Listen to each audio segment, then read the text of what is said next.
Netcasts you love. From people you trust.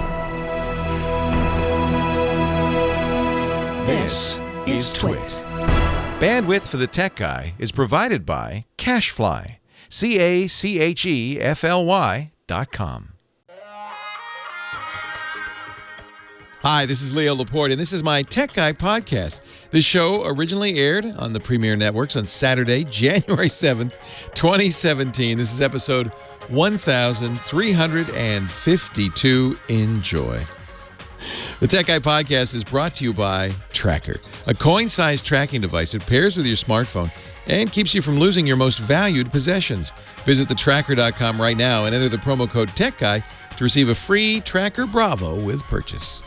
And by Rocket Mortgage from Quicken Loans. When it comes to the big decision of choosing a mortgage lender, work with one that has your best interests in mind. Use Rocket Mortgage for a transparent, trustworthy home loan process that's completely online at quickenloans.com/techguy. And by Epson's new EcoTank printers. With Epson's line of Super Tank all-in-one printers, you can print thousands of documents without running out of ink.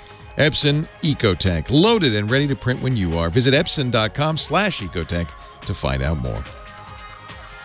Well, hey, how are you today? Leo Laporte here, the Tech Guy.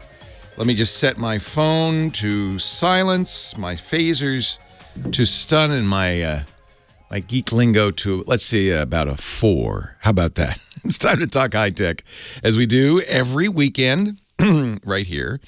If you want to talk with me, we have a phone number, toll-free from anywhere in the U.S. or Canada, 8888 Ask Leo, the phone number. You can join us in the chat room at irc.twit.tv. We keep that running at all times because I don't know why. Because it's a place for you to go and talk to other people on the Team Tech Guy. That's what I'm going to dub it. Team Tech Guy. 8888 Ask Leo. There's also a website. That's probably all you need to remember. Everything's there. TechGuyLabs.com. No, you do not have to silence your phones. This is a beauty part of the Tech Guy show and every radio show. Unlike going to the theater, you don't have to silence your phone. If you want to take a call, take a call. If you want to text, text. But don't do it driving. Wow. California and other states have really increased the penalties and cracked down on distracted driving, and no wonder. No wonder the number of deaths on the highway has gone up for the first time in years. In last year, it was up 10% in the first half of 2016. We don't yet have stats for the second half, but I imagine it'll be similar. And while distracted driving's not anything new, clearly there are new and better ways to be distracted while you're driving. And I'm glad that the state of California is doing what they can, and other states are doing what they can to make it safer. I will not, I'm going to make you a promise for the new year. I have some resolutions for 2017. I will not use the A word during this year. Now, wait a minute. Before you get all hot and bothered, I'm talking about the Amazon Echo trigger word. That A word, ALEXA.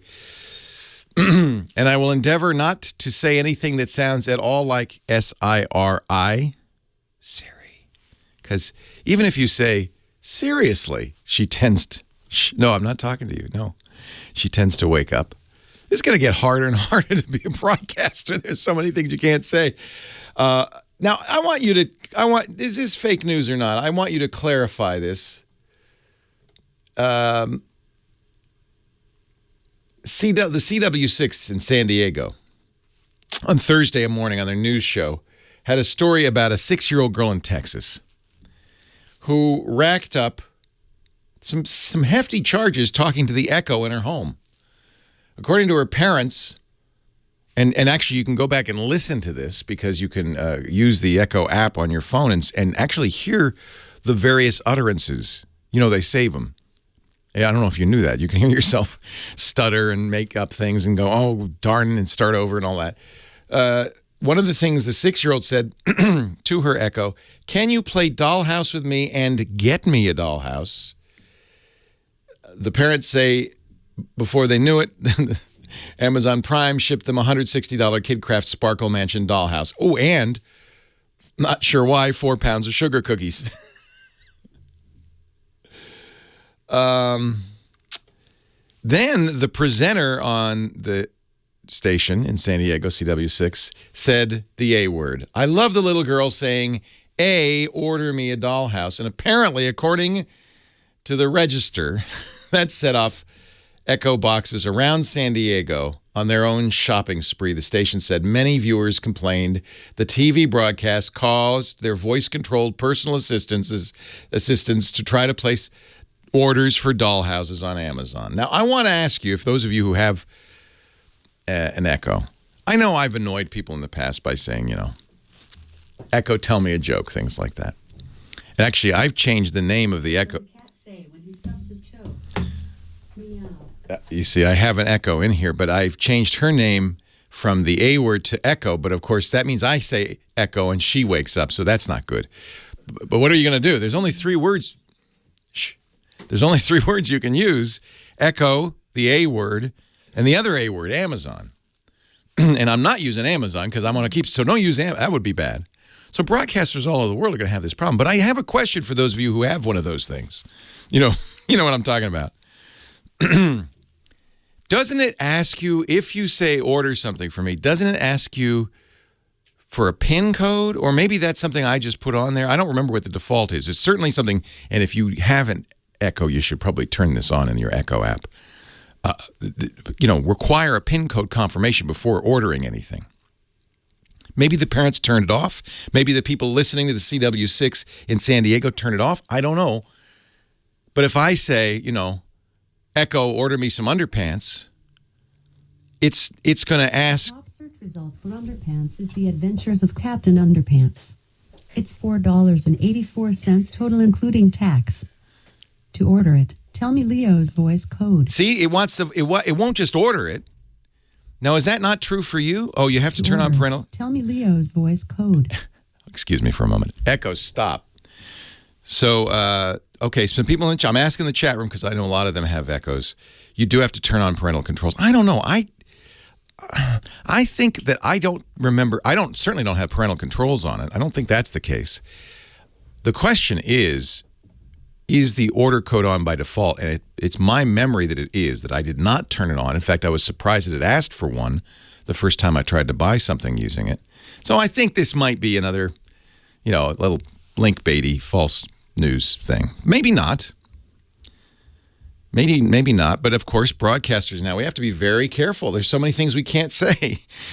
Forget the 8 little words the FCC prohibits. They're going to add Alexa and Siri and there's going to be 10 at least. Oh, dear.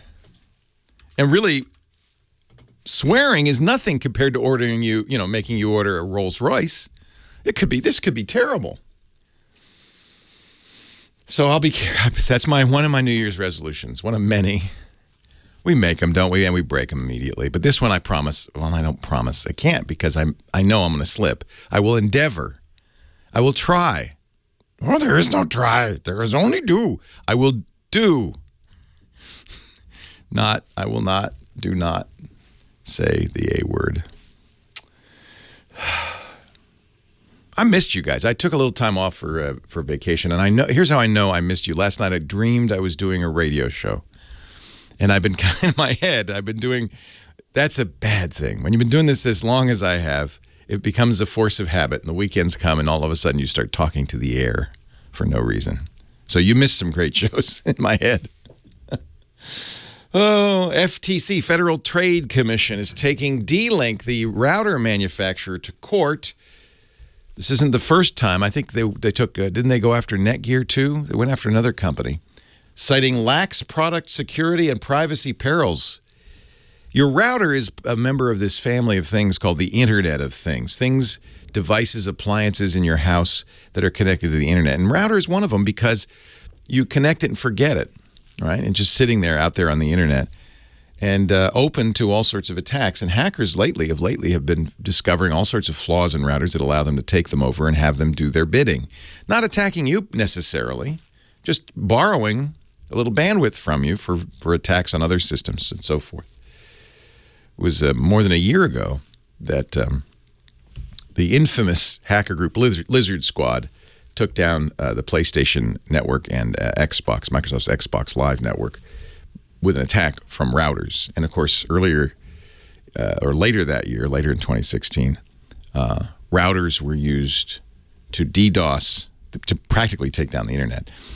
So FTC is going after D-Link, saying it failed to take reasonable steps to secure its routers and cameras, potentially compromising sensitive consumer information and really making the internet a less safe place.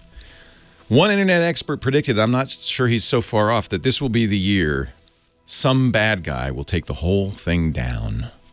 We've been saying that for a while. Let's see. Leo Laporte, the tech guy. Your call's next.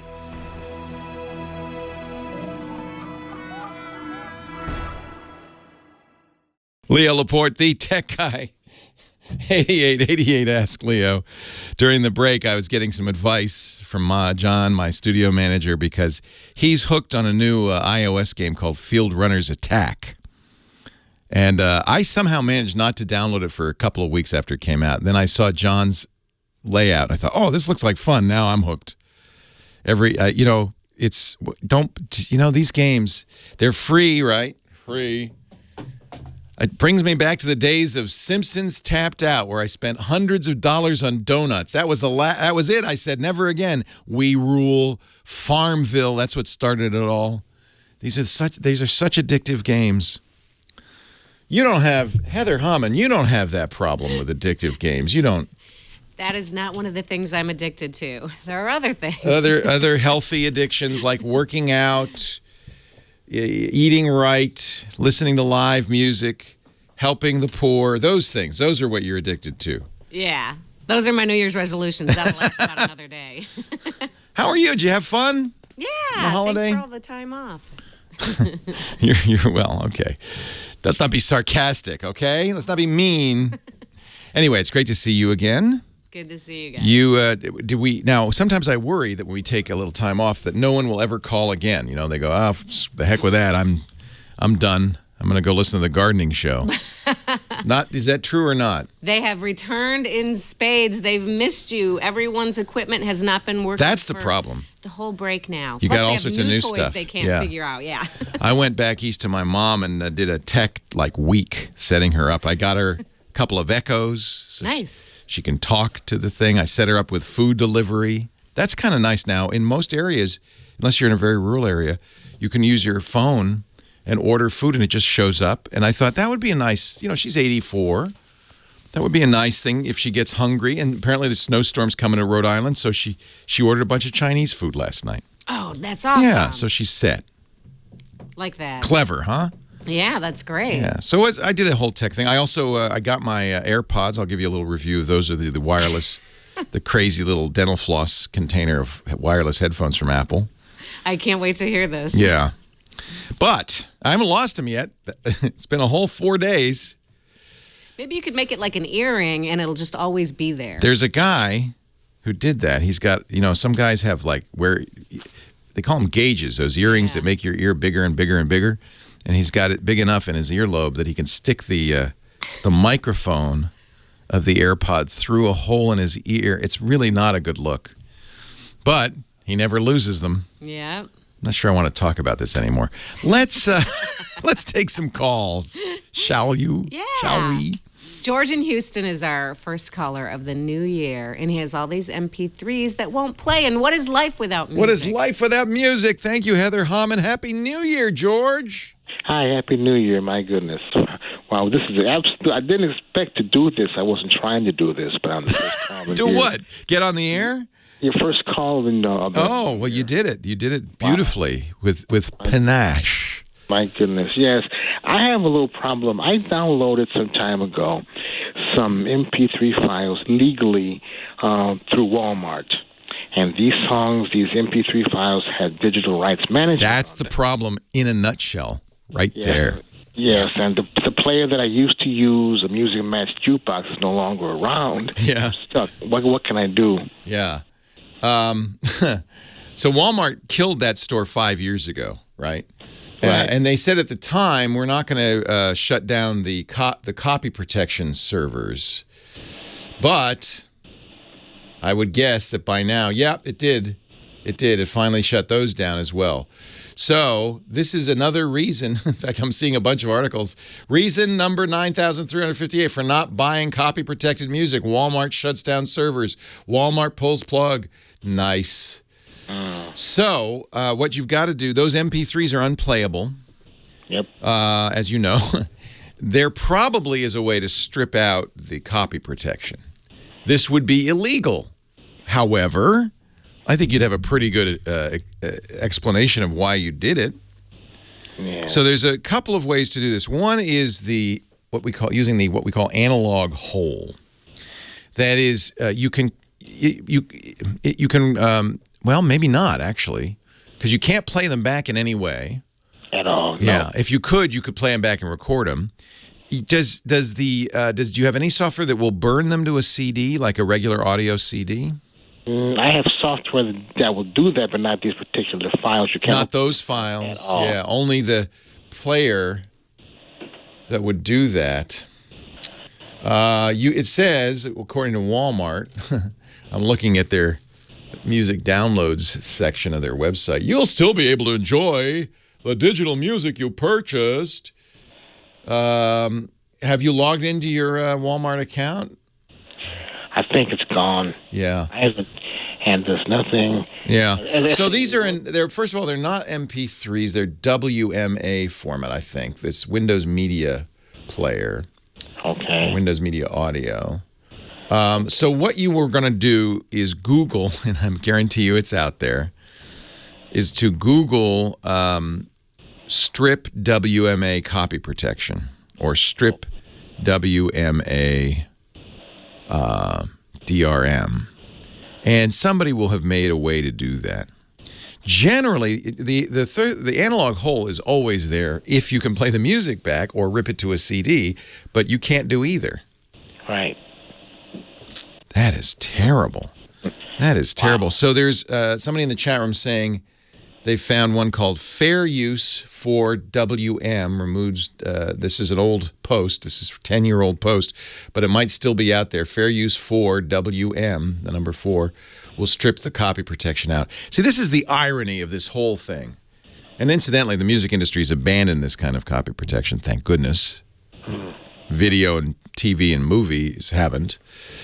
Games, in many cases, haven't. But the irony of this is, in 2006, somebody figured out a way to strip out this copy protection. It didn't prevent pirates from using the files. It only prevents you, a guy who paid good money for this and doesn't want to be a bad guy or a pirate.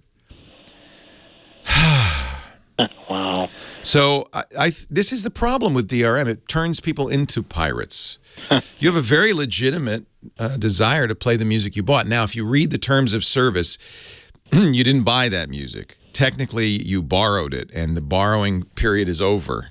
So, if I were a lawyer from a purely legal standpoint, you don't have the right to do this.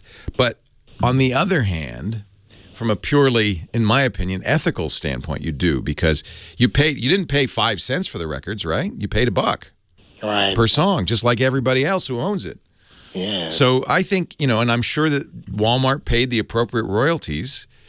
So it's, as far as I'm concerned, indistinguishable from actually buying the music, just because Walmart in those days and everybody else, iTunes and everything else, had copy protection on it. Doesn't mean you didn't buy it. So in my opinion, it would be all right if you could find a way to strip it.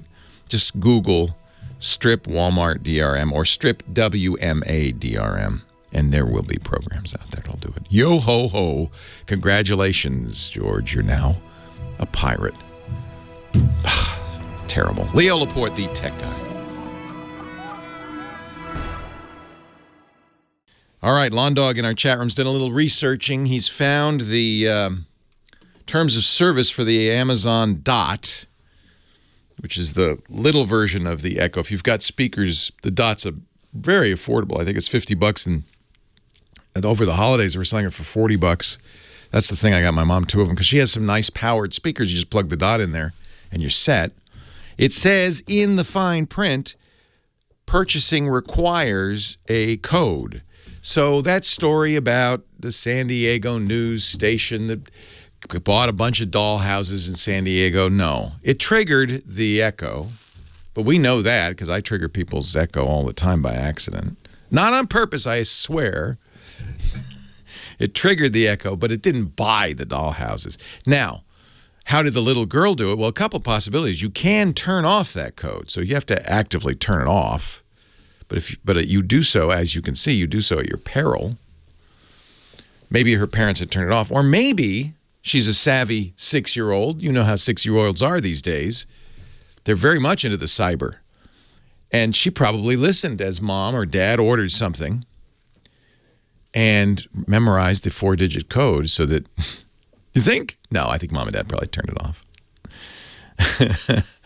But, oh man, it's out of control these days, the link bait. It's out of control. We've heard a lot, of course, after the election about fake news, and I never really bought that fake news stuff. Sure, there's a lot of stuff on the internet that's fake. There always has been. In fact, you remember the Weekly World News? That was that tabloid newspaper that had like alien abductions and alien babies and all that stuff. We've had this as long as there's been newsprint. The very first newspaper, New York Sun, in 1832, got in a subscription war with the second newspaper, and in order to boost circulation, did a long series on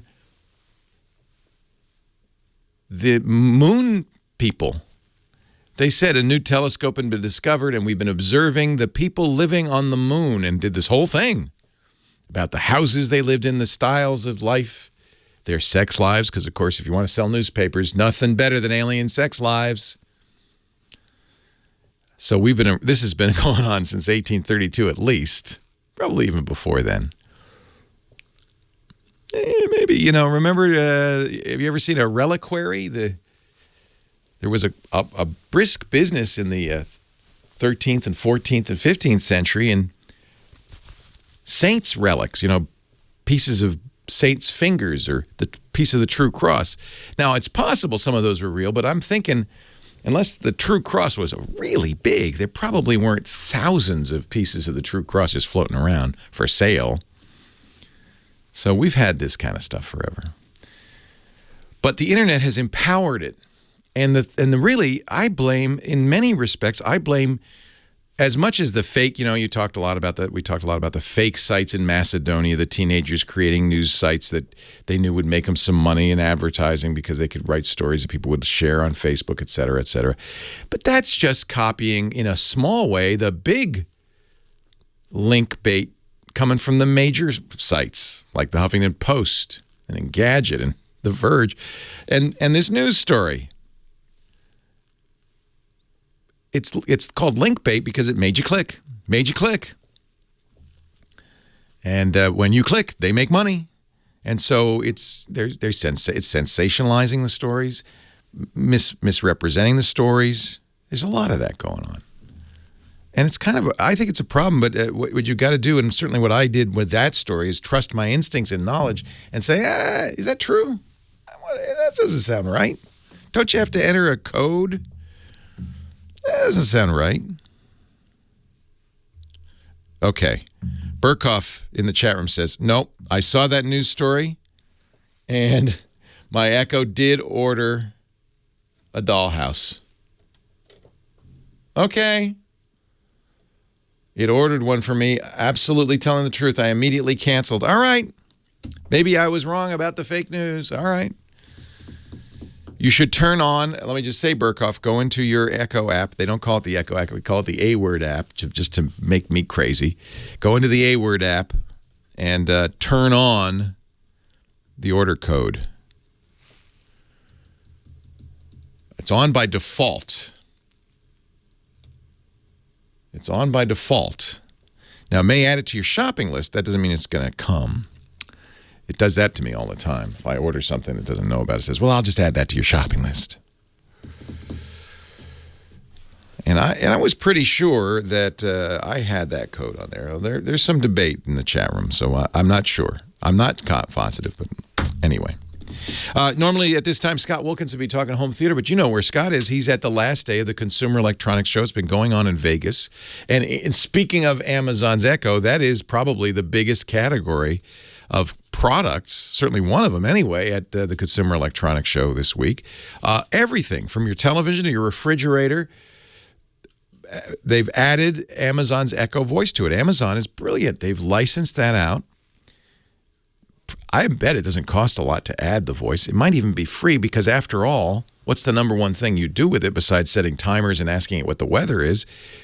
And, of course, listening to the show, which you can do. You buy stuff from Amazon, maybe even unintended stuff. So it's good for Amazon. So if I were Amazon, I'd give everybody the opportunity. They certainly have made it easy to write additional skills. In fact, at last count, Amazon announced that there are, 6,000 third-party skills, everything from playing Jeopardy to 20 questions to dumb dad jokes. And I imagine, we don't know how many, because Amazon doesn't report sales. We feel that best guess is in the millions. And I imagine it was a big gift over the holiday season. I bought 2 for my mom. Amazon is also going to add this capability to appliances. They have a button called the dash button. Man, they're smart. The dash button, I had one of those. I bought a dash just to see. It was like $5. You're paying them for the right to instantly order a product. One product, because the dash button has a product logo on it. In my case, it was for Cottonelle toilet paper. Just to see, right? I'm doing my research. I made a mistake, though. I put that button in our pantry thinking, well, this would be useful. The idea is you push that button, that's it. It will order from Amazon Prime. You have to be a Prime member. It will order whatever you push that button for. They have a detergent, laundry soap, all sorts of, household products. But after about the 5th unwanted box of toilet paper arrived, I realized my son was pressing the button every time he saw it. So I have removed the dash button. However, that ability will now be built into some dishwashers, washing machines. You're doing the wash, you run out of detergent, press the button, a day and a half later, you're going to get more dish detergent or washing soap. That's good. And, of course, the big fun and games going on over the weekend, some wag programmed his Amazon's not the only player in this game. Google made, a little late to the party, but made this Google thing called Google Home. And some wag made 2 Google Homes chat with each other endlessly, and he's put a video up on a website called Twitch TV. When we come back, we'll see if they're still talking. They have been for 2 days. 1.5 million people have viewed this video live when we come back. Leo Laporte, the tech guy.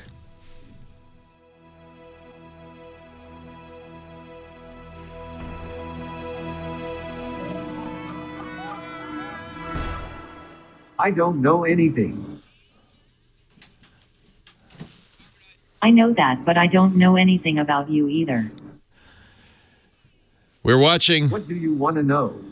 the most boring television show ever made. About the Moon Children. 2 Google Homes talking with one another. They're both running something like a... What do you want to If you're an know old about timer, the you'll remember French the Revolution? Eliza programs, the fake shrink programs. They're just No, I don't want to random know about phrases. French Revolution. They're talking to one another. Occasionally, What do you want to know about? there's a male and a female voice. Nothing. I want to know about the Dardanelles campaign. It's not Google, I though. want to know about the creator, and you aren't being very helpful. It's clearly a Paul, program don't somebody make me wrote. shy. But millions have watched Do this it. fascinating program. I tell you what, I think we could do something a little better. I think we can go to Scott Wilkinson, who is on the line from the show floor at the Consumer Electronics Show. Hello, Scott. Hey, Leo, how you doing? Are you still in Vegas? Oh, I'm still in Vegas. I'm a bitter ender. I'll be here till Monday. Doesn't the show end today? No, tomorrow. Tomorrow. Yep. How And fun there's is so that? much to see. Yeah, right. So, how many miles have you walked? What's your pedometer say right now? See, my pedometer says right now I'm at, let's see, 18.03 miles. 18 miles! Yep. And you go usually just to see the TVs and the home entertainment stuff, right? Yeah, exactly. Yeah. I mean, there's just so much stuff here that I don't even look at. Well, what's new? Anything interesting? Oh, tons. Yeah, absolutely. Sony got into the OLED game. They're now the second company to be showing an OLED TV.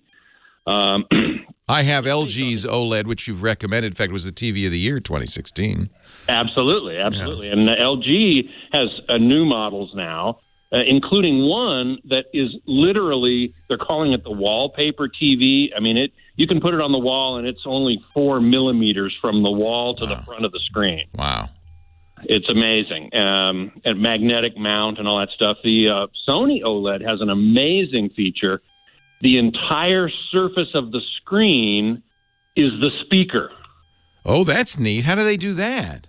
Well, they put a little actuator behind the glass, and they feed it the audio signal. So the glass is vibrating?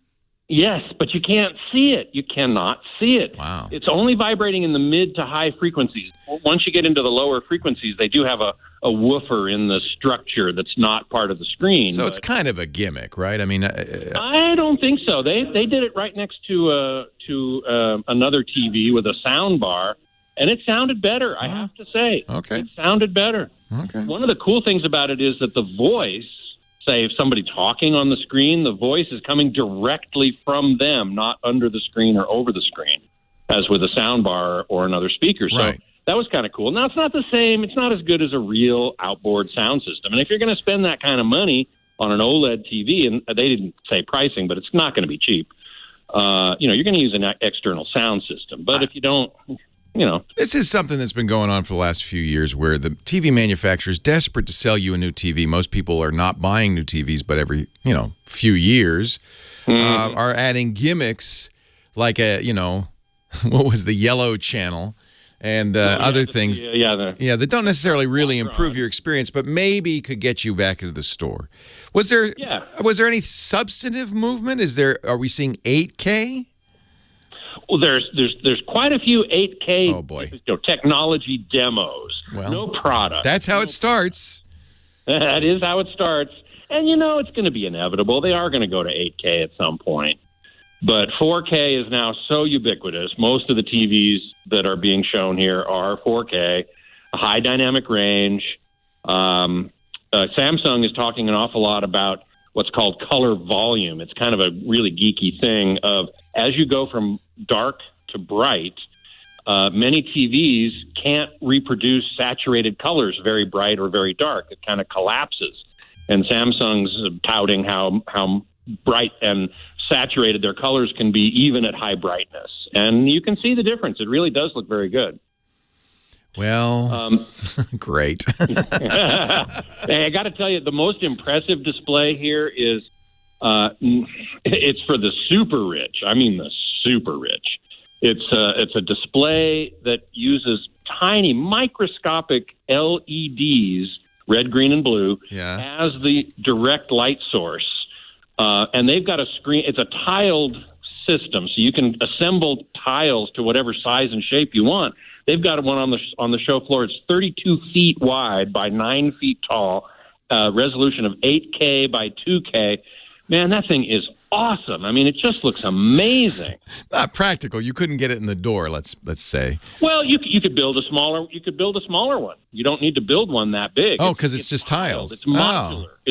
So you could get it in the door. You bring in the tiles and then you assemble them inside the house. Exactly. Oh, that's clever. That is clever. Yeah. Hey, we were talking a lot about Amazon Echo over the last hour. Any TVs with don't say the A word. That's my new thing. But any TVs with the Echo built in? Yes.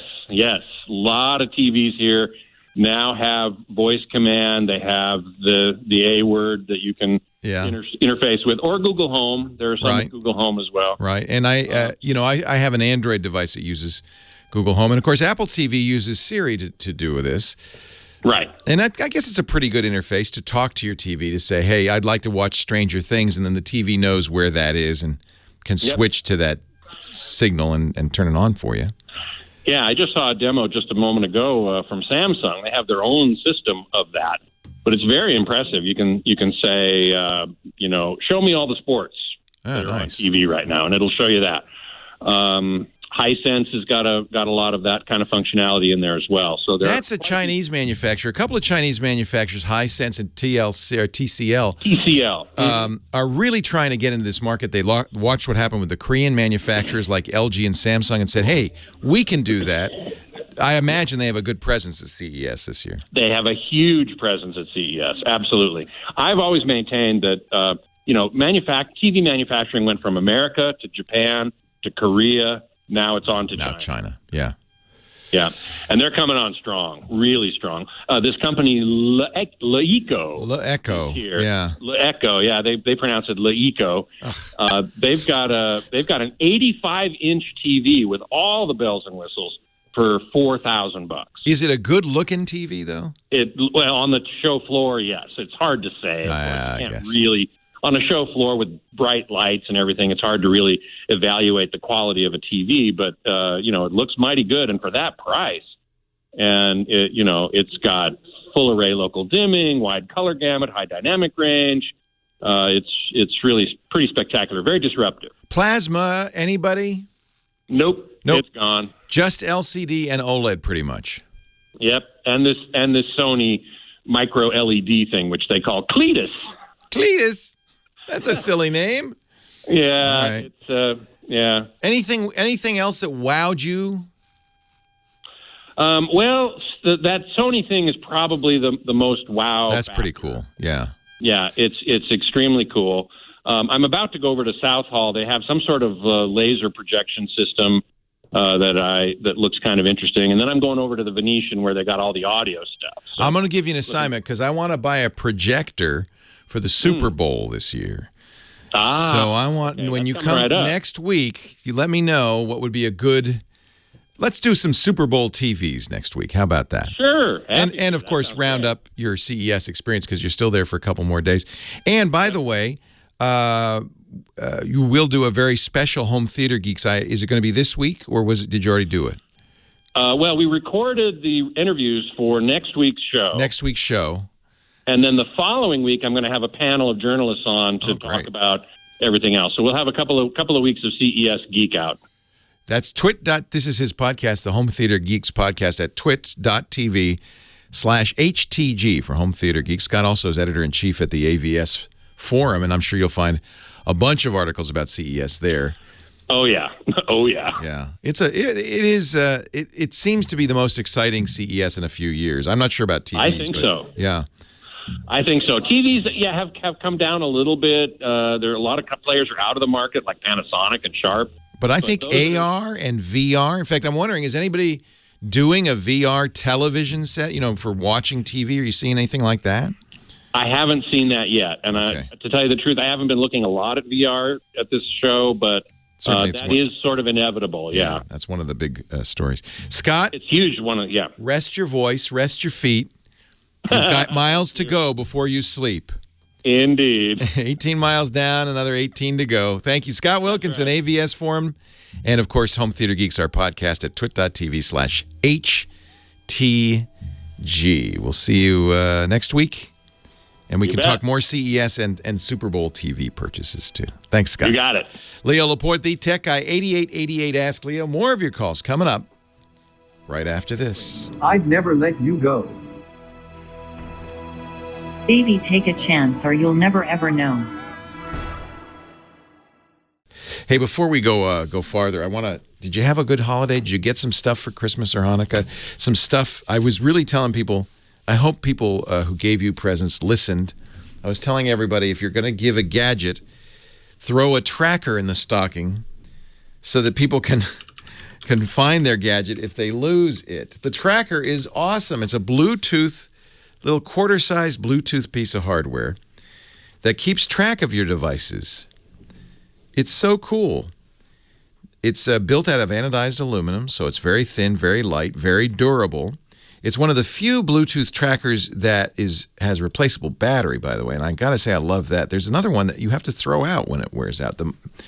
So get the tracker. Bluetooth LE, so that what happens is you pair it using Bluetooth LE to your phone. It's very easy to pair. Android, iOS, doesn't matter. And because it's low energy Bluetooth, it'll last up to a year. And once you pair it to the phone, you've got all these nice benefits. Your phone can track up to 10 tracker Bravos at once. So your keys, that's what I really use it for. But you could put it in your luggage. You could put it on your remote control. You could put it on your pets. There are also two-way separation alerts. So if you leave an item behind, your phone goes, ah. And if you leave your phone behind, your tracker goes, ah. I love that. And there's a button on the tracker that will make your phone shout if you lose your phone in the house. It's very easy to find it. It goes, hey! It's so awesome. And now they've shipped so many. What is the latest count? I always have to check. 3.5 million? I think it's more than that. 4.5 million tracker Bravos have shipped. That means, and this is the really cool thing, they've got the world's largest crowd GPS network. See, everywhere there's a tracker user, they're looking out for you. So if you left your keys in Vegas, let's say, your phone would say, hey, the last time I saw him was on the craps table at Vegas, but what if it then gets moved somewhere else? Well, anytime anybody with the tracker software walks by, they'll make a note of, oh, I saw Leo's keys, and they'll send a notice to your phone. Oh, your keys were here. Look at everywhere you can go where people are using tracker. 4.5 million of them all over the world. When your tracker comes within 100 feet of another tracker user, boom, you'll know where your stuff is. Go to thetracker.com and never lose your stuff again. Right now, you get a free Tracker Bravo with your order, but you got to use our offer code TECHGUY. Tracker is thetracker.com, thetracker.com, and the promo code is TECHGUY for a free Tracker Bravo with your order. Get one for yourself when you're giving them to your family or friends. They have some CES announcements, too, that are very exciting. I think Tracker's going places. This is the company. We're really proud to have them on our show. And we thank them for their support of the Tech Guy podcast. Well, hey, how are you today? Leo Laporte here, the Tech Guy. Time to talk computers, the internet, home theaters, digital photography, smartphones, smartwatches, all the gadgets and doodads and gizmos that the modern world has brought us. 8888 Ask Leo, 888-827-5536. What's that? Not my social security number. No, that is our phone number, 8888 Ask Leo. If you want to call anywhere in the U.S. or Canada, it's toll free. But you can use Skype to call it from anywhere else. We get calls from all over the world. Love it. If you're listening anywhere in the world, we're glad you're here. Thanks to the internet. Jennifer is next in Rialto, California. Hi, Jennifer. Hi. How are you? Welcome. Well, I've been better. Uh-oh, what's the matter? Well, this is the third time we've called you, and our computers just keep acting up, and we have this one that no one seems to understand. Now, when you called before, was it about this computer, or is this a new thing? No, this is a new thing, unfortunately. Did I help you the first two times? Sort of? The first time it was that weird thing that popped up that said it was going to kill our computer, and you said it was just a scam. Yeah, good. Yeah, so that time it was okay, but this time it's permanent. So you're getting the same thing? Yeah, when you turn the computer on, it pops up a message that says unmountable boot volume. Oh, that's a real error message. Okay. That means your hard drive has gone kaflugger. Oh, okay. So you can't go past that, I would guess. Well, what happens is it says there's a problem, we're going to restart. Oh, yeah. And then it pops up and it says go to windows.com.stopcode. And then after that it says it's going to restart for you again, and then preparing automatic repair.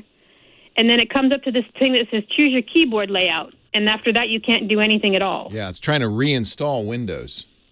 See, we tried to do that. We tried a Windows 10 disk, and it kept saying that it couldn't do it on any area. It couldn't reload it to it anywhere. Yeah, so that means your hard drive has gone kafluggered. Okay. So how new is that computer? It's from 2010. All right, so it's out of warranty. The good news is, since you bought that computer, hard drive prices have plummeted and capacities have soared. Yeah. So you can replace that hard drive. Is it a laptop or a desktop? It's a desktop. It's a fairly easy thing to replace a hard drive in a desktop. How confident do you feel? Well, I replaced my hard drive and my laptop, and I was Nice. very nervous about it, but it was pretty easy. Yeah, this is easier than on the laptop because the hard drives are more accessible in a desktop case. You just open up the case. You'll see the hard drive. You'll see the cable. It'll be a few screws to remove it. Make sure, of course, you're completely powered down. You've unplugged the computer. Don't want to leave it plugged in. And discharge any static if you have some on the metal of the case. And then just unplug it. Pull that hard drive out, and you can buy a hard drive of the same size and connector to replace it. It will be cheap, and it will be bigger, but you will have to reinstall Windows. Is it Windows 10? It came with Windows 7, but we upgraded to Windows 10. Excellent. That means you're done. You don't have to give it a serial number or anything. You just download the Windows 10 installer from Microsoft. They have something called a media creation tool that will put a Windows 10 installer on a USB thumb drive. That's what we did. Oh, so you already have it. Yeah. You're beautiful. You're golden. So when you get this new hard drive, the very first thing you're going to do is put that thumb drive in there, start it up, do the same thing you've been doing, which is try to reinstall Windows, but this time it'll work. Okay. Because that hard drive's dead. Now, you might consider a solid-state drive if you want to speed things up, but it just depends on how much you want to spend. Solid-state drives are more expensive. You can go to, Best Buy or Sam's Club or Walmart or Staples. There's hard drives everywhere, and they're not very expensive. You can even buy them online. Okay. Yeah, you just want to get one that matches the kind that you have in there. Okay. Doesn't have to be the same brand, same capacity. Just has to have the same kind of connector. Okay. There is a standard for how you mount those, where the screws go and everything, so you don't have to worry about that. But the connectors, 6 years ago, that might be it might be a SATA drive. I'm not sure what kind of drive. It might be older than SATA. It might be an IDE drive. I'm not sure. So you'll have to look at that. Okay. It'll say on it though. Yeah. What will say is a part number on it in a manufacturer, and you can Google that and see what kind of drive it is. Okay. You want to get the same kind. It's probably a SATA drive, SATA. And a SATA connector is a standard connector. Okay. Yeah. Great. Yeah. So, yeah, I think this happens, and, hard drives fail. They're moving parts. Yeah. So this is the most likely failure on a computer. That and the power supply are the things that are most likely to fail. And the good news is it's a fairly easy swap to put a new one in. Okay, that's good to know. Yeah. You did it already. I'm impressed. Well, we're trying. We have to do it by necessity here. Yeah, but that's how you learn. Yeah. And I'm very impressed. Well done. Thank you. Did you lose any data? Actually, oddly enough, no. My photos and stuff were still there, which was strange. We can't figure out how that happened. So you could boot, or how did you know that? On the one that I replaced, or the one that we need to replace. The one that, oh, I see. You have them on another computer. Yeah. Yeah. The one that I replaced already, the laptop that I replaced the hard drive on, my photos remained on that somehow. That's interesting. You must have another hard drive in there. I must be. Yeah, or you're connected up to Amazon or Google or somewhere where you're automatically backing up. Oh, that might be what it is, too. Yeah, that's the beauty of that. This is where backup is such a blessing, because you're not going to lose any data because you're backed up. Yeah. Well, that's good then. Thank you, Jennifer. Good luck. Thank you. Thank you. Did you see this story? $28,000 in ransom for the Los Angeles Valley College in Valley Glen. The victim of ransomware locked out 1,800 staff and teachers from their computers, demanded a ransom in bitcoins, 280 bitcoins, and they paid it. Can you believe that? $28,000. Did I get the bitcoins wrong? 28 bitcoins, I guess that would be. They're $1,000 each now. What? In consultation with district and college leadership, outside cybersecurity experts, and law enforcement, a payment of $28,000 was made by the district, says L.A. Community College District Chancellor Francisco Rodriguez in a statement yesterday. It was the assessment. This is so bad and wrong. It was the assessment of our outside security experts that making that payment would offer an extremely high probability of restoring access to the affected systems, while failure to pay would virtually guarantee that data would be lost, unless you had a backup, for crying out loud.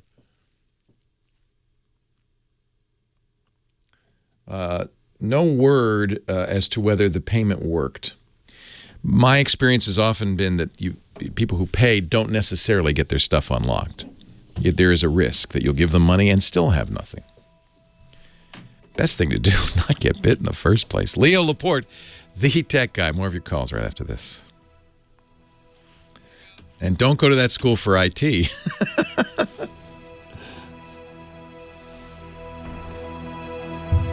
They apparently have a cybersecurity insurance policy. Well, that's good. That's good. Man, you're playing some good music. Our musical director, Michael Cosio. And by the way, thanks to Michael for that article about the Los Angeles Valley College ransomware problem. He went there. That's his alma mater. So, did you study radio there, or did you study? Yes, I sure You did. Good. They taught you never to bring coffee into the studio and spill it, as I just did in my own studio. See, I knew I should have knew I should have gone to radio school. 8888 Ask Leo. That's the phone number. Actually, this hacking story reminds me, of course, of the Russian hacking story, which is now all over the news. After the JAR, the joint somebody report, the joint agency report about the Russian hacking. The joint agency report was the worst mishmash of nonsense I've ever seen in my life, and most security experts agree. The question is, well, there's lots of questions. Almost certainly they're not basing their assessment that the Russians tried to hack the election on that JAR report. That report was probably a complete misdirection for public consumption, having nothing to do with the actual information, because I'm guessing to reveal the actual information would reveal operatives and techniques. I'm hoping, because if they think that that's probative in any way, that's ridiculous. They released 100-plus IP addresses, for instance, in that report that they believe were used by Russian government hackers. The problem with those IP addresses is half of them are Tor exit nodes, which anybody could use. They're completely not attached to any government or person or anything. Many of them, several of them, are Yahoo addresses. And in fact, that bit them. And by the way, you're only going to hear this story here. You're not going to hear the true story anywhere else, I'm afraid, because most mainstream media doesn't understand technology very well. But you probably all saw the story this week about the Vermont utility, the electric company, that got bit by Russians, was hacked by Russians. Russian hacking was discovered on one of the laptops. Not a laptop used to control the utility, but nevertheless, you know why they got flagged? Because the Vermont utility took those 139 IP addresses, internet addresses, from that goofy JAR report and looked through its system to see if any of them had been accessed. They had, oh my gosh, one has on this laptop. It was a Yahoo email account. So the news story that this Vermont utility was hacked, it wasn't hacked. The laptop accessed a Yahoo. You ever done that? Well, you'd be on the list too. It was bogus. Now, the thing that bothers me is there probably, I'm guessing, is good reason to suspect Russian involvement. Excellent article, by the way, from the Daily Beast and my friend Kevin Poulsen, who knows what he's talking about because he's a hacker, or was. He was in trouble he was actually kind of an amazing hacker. I've interviewed him many times. And a very good writer. He went to Wired Magazine, and he's now working at the Daily Beast. And his story on the Daily Beast is a much more coherent description of why the U.S. intelligence agencies think the Russians were hacking us than their own report. How the U.S. hobbled its hacking case against Russia and enabled truthers. Poulsen, who knows what he's talking about and is absolutely bloody-minded and independent, so you can trust him, and I know that because I know him and I've known him for years, says there's a ton of evidence tying Moscow to the hack of the Democratic National Committee, but somehow Washington managed to screw up its presentation of that evidence. He quotes a security researcher, Robert M. Lee, At every level, this report is a failure. It didn't do what it set out to do. It didn't provide useful data. They're handing out bad information to the industry when good information exists. The JAR, stands for Joint Analyses Report. It was issued by the Department of Homeland Security on Thursday. It's a 13-page, dumbed-down document, but people are taking it seriously. However, if you read Kevin's much more credible post, there are some very useful things we do know that do point direct at the Russians, but not this report. They released 876, I correct myself, 876 internet addresses, it says, that are linked to the hacking. And this JAR report urged network administrators everywhere to add the list to their network monitoring. Don't. So this guy Lee, who's with the security firm Dragos, ran the list against a cache of known traffic his company keeps around for testing. The results stunned him, Kevin writes. We had thousands of hits. We had extraordinarily high amounts of false positives in the database, including 6 Yahoo email servers.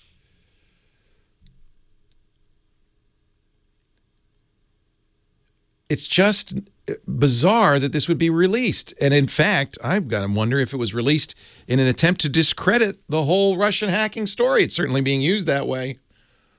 Or would be if media were a little more tech savvy. But the really sad thing is this Vermont utility searched using these IP addresses and said, oh, we've been hacked because somebody accessed Yahoo Mail.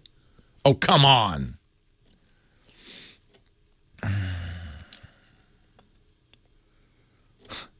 The Russians didn't hack your browser. You used Yahoo.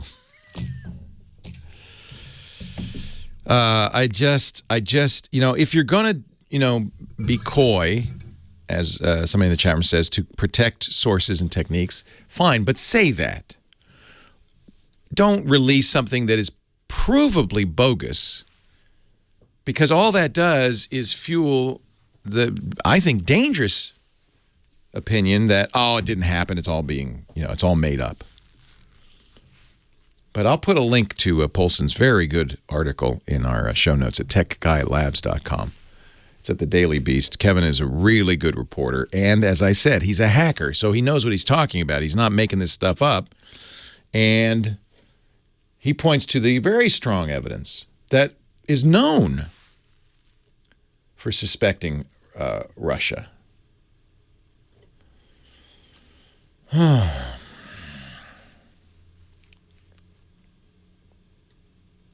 And it's just amazing. And, sad to say, everybody now is thinking that Vermont Utility was hacked. Others are saying, you see, there's no hack. Look at this silly report. This is just the intelligence agencies trying to discredit our president-elect.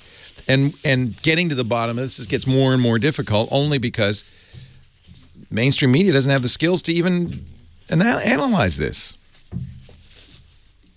Ay, ay, ay, ay. 8888 Ask Leo. That's the phone number. Let's. I'm going to take a break so I can take a deep breath. Calm down, and then we will talk. We will talk more about whatever's going on in your technology life.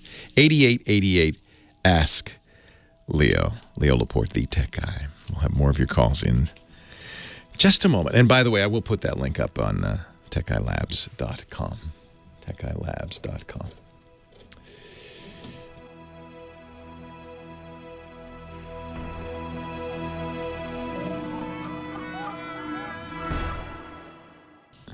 He is Johnny Jet, my friends. The travel guru joins us every week to talk about using technology to travel better. Johnny Jet, however, is homebound because he's got a newborn at home, little Jackie Jet. Hi, Johnny. Welcome to the Tech Guy Show. Happy New Year. But I bet you're enjoying staying home for a little bit with the baby. It's been great. Actually, I was supposed to be at CES today, but I had to cancel last minute. Is there travel stuff at CES? Yeah, I mean, well, there's travel and tech. Oh, yeah, for sure. Well, I know there's tech. I know there's a lot of tech. And there's stuff for travel as well. So, I mean, it's always cool to find out what's what's new and exciting over there. But I do start traveling a lot, actually. I'm speaking at the Chicago Travel Show in 2 weeks, Chicago Travel and Adventure Show. And then 3 weeks, I'll be in New York for the New York Times Travel Show. Fun. Well, you got to work. You got to make a living. That's right. Yeah. So Johnny is at johnnyjet.com. That's his website if you want to find out where he's going to be. But he also has some great stuff there, including travel newsletters and airfare finders, and, of course, great articles, the kinds of stuff he talks about on the show today. You got a website for us or an app? Dude, since it is the new year, I know a lot of people's resolution is to travel more. And unfortunately, a lot of people, come around the summertime when they want to go away, they say they can't afford it. And, there's a new app out. Actually, it's not that new. I read about it in the New York Times, and a lot of other publications have gave it, high ratings. Digit. Have you heard of this one? No. DIGIT. So No. digit.co. And these guys, what they do is you link it to your bank account, and I think they're partners with like 2,500 different banks. Yeah. And it will analyze your spending, and it will take money out, slowly, and and put it in an FDIC account up to $250,000. It's insured. It's pretty cool, and it mostly has positive reviews. It puts it in a savings account. Is that what it's doing? It does. Yeah. And you can use it for whatever. One of the things, as they say, is travel. And I did see all these reviews. One of them someone say, well, I got an overdraft, but then I read their website and they do offer overdraft protection. Oh, okay. So I'm not sure if that was just. So in other words, it looks at your spending habits, and then at the end of the week, it says you're not going to need this $5 or $50. That's as big as they go, and they just put it in the savings account because you probably would say, just hold on to that and maybe buy something nice. Exactly. Every few days, it analyzes it and it will pull stuff out, and Nice. you can withdraw or put back into your account as often as you want. I think it takes a day though, so just be cognizant of that. Some banks have something similar. I know Bank of America has kind of like a keep the change thing where they round up on your credit card and put the difference in a savings account for you. I imagine there'll be more and more of this. My daughter, who is really trying to learn how to spend, she's in her 20s now and is having a hard time with a budget, says, I wish there were some way I could just have you transfer like $15 a day into my account, and that would be all I could spend, and then the next day get another 15, next day get another 15. I have to find an app for that. That's pretty cool. I like that. Kind of the opposite of Digit, saying, well, you only get this much. Right. Yeah. Well, I'm sure now that somebody's going to do that. It's going to be done by the time this show is over. But and again, a lot of people are traveling, or they say they don't have money to travel, but there are so many different ways you can travel and not spend a lot of money. I know people are going to the coffee store and spending $5 a day on coffee. If you save that will do it. But there's also ways where you can either, swap your house. And airfares have never been lower. I was just looking. There's one right now, San Francisco to Milan for May, $5.90 on American. It's not even Norwegian, which charges you for, big time for all the bags and everything like that. But, sign up to all these different newsletters and find out where the airfare deals are. When I was a kid, there was a book, Europe on $5 a day. Arthur Farmer. Was that Frommer that did that? Yeah. How much is it today? Is it $500 a day? No, it's $50. 50? Well, that's... Yeah, so you can do 50. That's not so bad. Yeah, actually, one of my buddies, Nomadic Matt, he wrote one for $50 a day. All right. If you go to Asia, especially like Thailand and places like that, you can easily get by with $50 a day. The big thing used to be the airfare. These days now, you can fly to Asia. I've seen fares for under $500. Yeah. Which was unheard of a few years ago. Yeah. And, you can get really nice hotels, even just bungalows. You can get bungalows for under $15 a day on the beach in some places there. And food is like Natalie and I were eating the best pad thai on the beach. It was $1.40. Oh, and now drinks you're making me jealous. $1. Yeah. So you can definitely get away. Yeah. So anyway, and I also have a cool website for you. Speaking of Thailand and all over the world, you're going to love this one. It's called Radio Garden. Have you heard of this one? I love Radio Garden. Okay. Radio.garden. It streams radio stations from all over the world, over 8,000. And it's just amazing. Isn't it the coolest thing you ever saw in your life? It really is. Yeah. And you can go to, I'm going to Fiji, and you listen to it. You can listen to, their Bula FM. And it's it's really nice to hear their local music. So what it has is a big map of the world and green dots where there are radio stations that are streaming on the internet. They're all internet streaming stations. When you hit the dot, you'll see what city it is and then what stations you can listen to on that city. So I'm just going to hit one at random.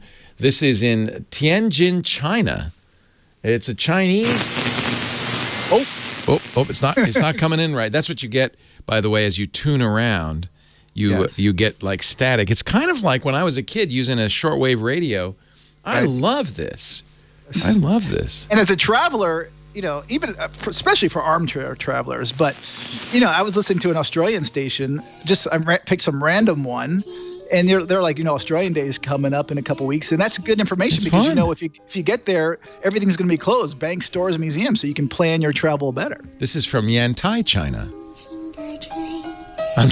I'm just listening to some radio stations. 4:30 in the morning. Should we try Vietnam? Let's see, or South Korea? I like the South Pacific. Go down to the South Pacific. Oh man, this is fun. This is really fun. You can zoom out. Of course, you can listen to American stations as well. Lots of stations in Europe. What a great idea! It is. Try Bula FM in Fiji. Fiji. I have to go find Fiji now. It's not between Australia, right off Australia, between Australia and America. Nope, to the right. Left, right. Up there. Yeah, go down a little bit. Go down. Oh, there. Here's Fiji. Here's Radio Tonga. Well, that's in Tonga. Let's go to Fiji. Just try Tonga then. But there's 330 islands in Fiji, so I was listening to one of them. Bula FM, baby. They're partying in Fiji. Even though, it's 9:40. They're just getting up. Yeah. That is really fun. Radio.garden, and it is fabulous. They're making up the static. There's no static. That's just when you don't have a signal as you move around. They put static in there. It's really well programmed. Whoever did this did a great job. I like the static. The static actually gives it ambiance. It reminds me of when I was a kid, tuning up and down the shortwave dial, trying to find stations all over the world.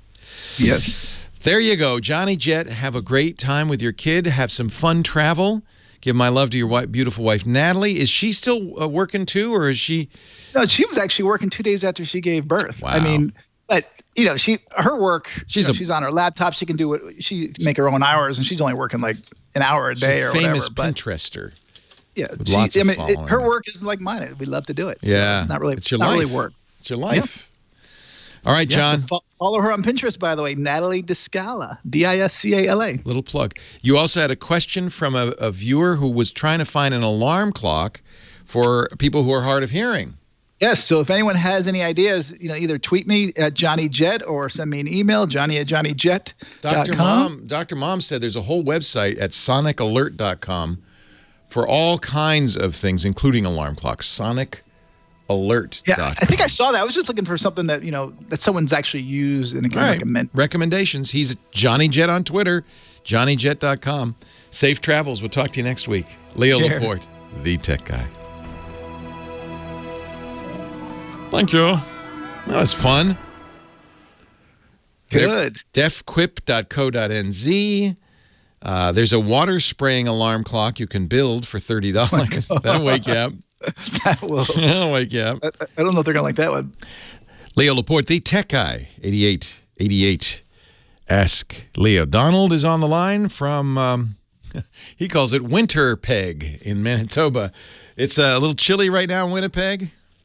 Mine is 19. Oh, man. Oh. Celsius, no less. Well, that makes it a little better, but still cold. Cold. Yeah. What can I do for you? First-time caller, long-time listener. Welcome. Thank you. I had an incident this morning on the Windows 7 premium machine, desktop, that the power light was flashing, okay? Oh. Didn't know what caused it until... Is it on or off? It's on. Huh. It was flashing like a steady flash. Almost like it was into sleep mode, Yeah, the flash sometimes can mean sleep mode, but but the screen's still on. I wonder what that means. No, screen was off. The screen was off. Yeah, it just shut the whole machine down. Okay. So I tried the space bar to To wake it up. Yeah. And nothing happened. The fans came on, the CPU came on, but nothing on the screen. What kind of PC is it? It's a Acer Aspire. Okay. Is it fairly old? It had Vista at one time. Okay. How's that answer your question? Yeah. Is it seem to be a pattern, or is it just a steady blinking? Steady blinking. Okay. All right. So Acer did do this as a way of signaling you. You remember the beeps, the power on self test. Mm-hmm. Yeah. It's similar to that. And I'm just looking, and that's why I was curious on the age of the Acer, because this changes depending on when you got your Aspire. Right. But it can mean something. So there are a couple of things I'm looking. There's a couple of things suggested depending. Okay. Go ahead. The age of your machine might mean that your motherboard battery has died, and that may be what the blinking is telling you. Oh. That's one thing it can mean. You know that battery, it looks like a quarter. It's on the motherboard, easily replaced. They're not very expensive. They don't last more than 5 years, so you're actually well over that. And the reason that's important is it keeps not only information about the hardware in a non-volatile memory, but also the clock. That's why your machine knows what time it is when you turn it on after leaving it off for a while. I have issues with that because it tends to be 5 hours ahead. Yeah, that might be related. What usually happens is it resets to the beginning of the PC era, and then all of your web surfing pulls up warnings because the certificates are expired because you're in 1970. Right. Okay. So I would say that's one thing. It's all one color though, huh? Yes. Just a solid blue. Solid blue, and it's blinking on and off consistently. Right. When the power button, the power button light, the background light? Yeah. On the Acer. The other thing that some of the I'm seeing is it could be the power supply. Is it desktop? Yes. Okay. I would try the battery first. You're due for a replacement anyway. Okay. That's the cheapest and easiest thing. If that doesn't fix it, you might want to look at the cord, and you might want to look, if that doesn't fix it, you might want to look at the power supply itself, which is a little bit more complicated to replace. I've done that. Oh, you have done that. Wow. All right. Yeah. And how do you get it back on by pressing the on-off switch, or how do you get it back on? I got it back on by unplugging everything from the motherboard. Yep. And the power supply and all that. Yep. And then I plugged it back in, and then it came back to life. Okay. By some miracle. But you're using it, and then it goes back sometimes to that blinking state, or it has not since?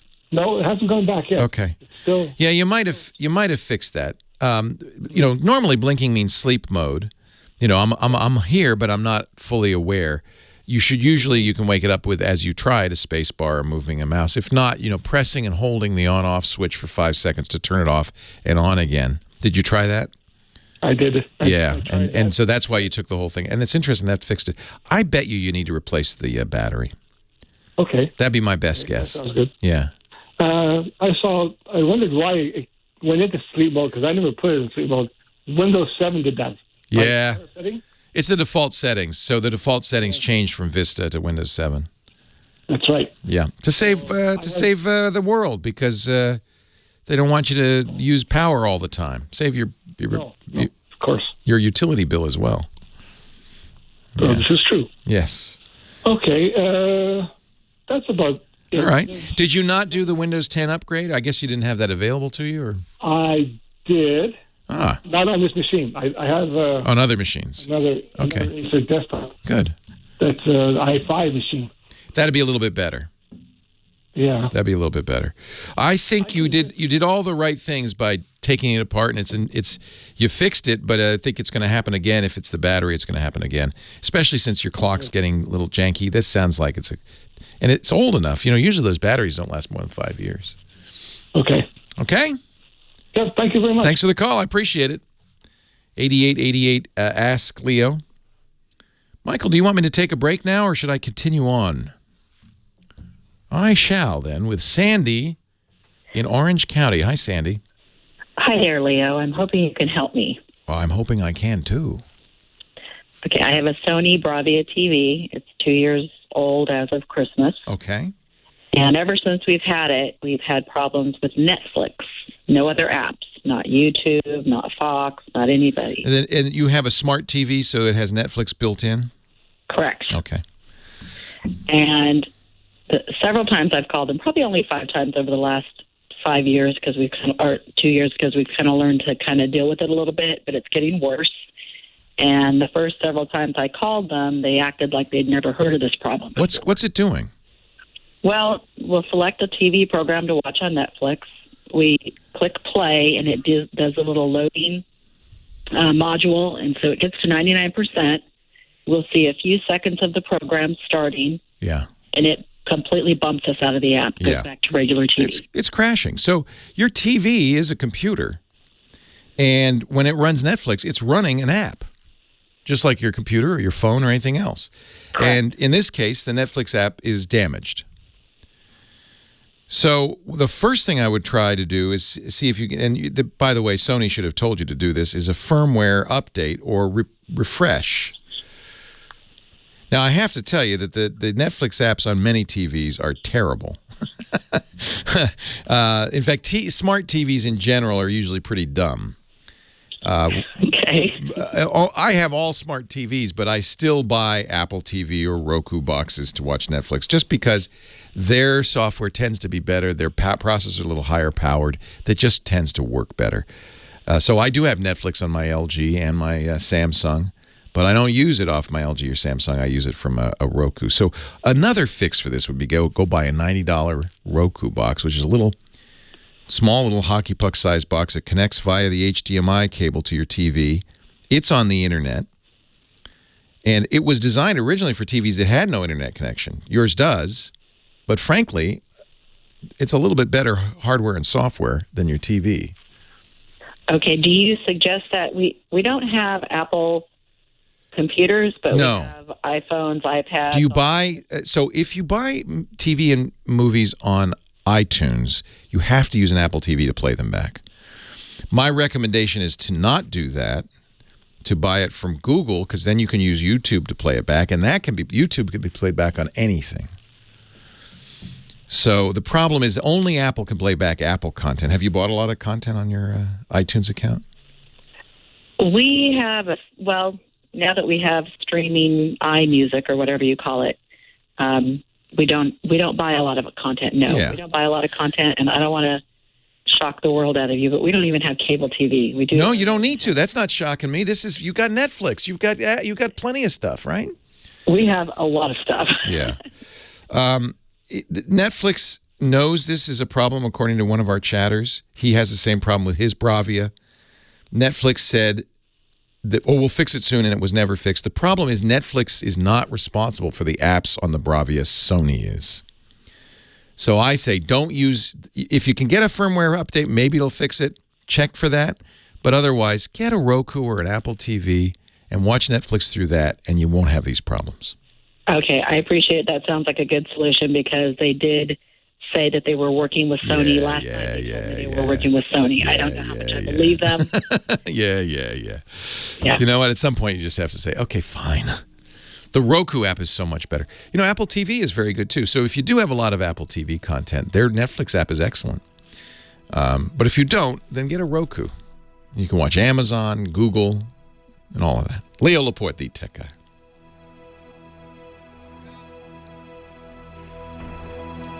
So apparently this is a common problem on Bravias with Netflix. There you go. Now we know. The reason I'm not crazy about Apple TV is it's 1080p. It's not yet a 4K. Everybody else has gone to 4K. So if you have a 4K TV, she doesn't. But if you did, that would be bad. And if this is a really kind of geeky cord cutting tip, but it's a great one. Stop buying stuff on iTunes or renting stuff on iTunes, because you have to have an Apple TV to watch it. But if you buy it from Google, same price, same availability. They have exactly the same stuff. If you buy it from Google, Not only can you watch it on the Google Play app, which is available on Roku and many other things in your phone, but you can watch it on the YouTube app. And the YouTube app is supported on everything, including Apple TV and iPhones and everything else. So the beauty of that is by buying your content on Google Play, you're giving yourself the most wide availability for replay. And, even Roku's and all of these small devices still have occasional problems, I have to say, with playback. Our show today brought to you by Quicken Loans. I should mention Quicken Loans because they're great people, and we're really grateful to them for their support.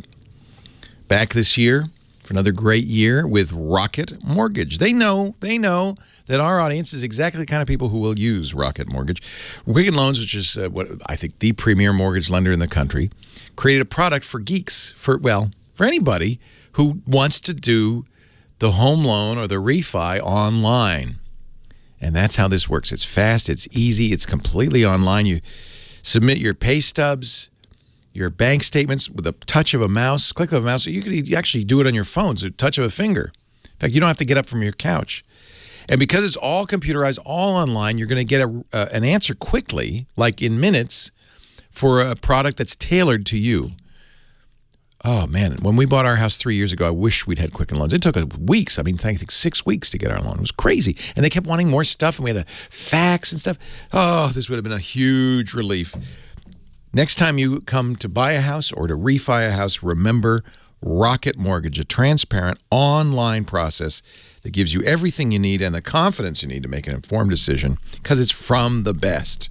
QuickenLoans.com/TechGuy. Equal housing lender licensed in all 50 states. NMLSconsumeraccess.org, number 3030. Rocket Mortgage, they're from Quicken Loans. So you go to QuickenLoans.com/TechGuy to find out more. QuickenLoans.com/TechGuy. Yes, you can do it on your phone.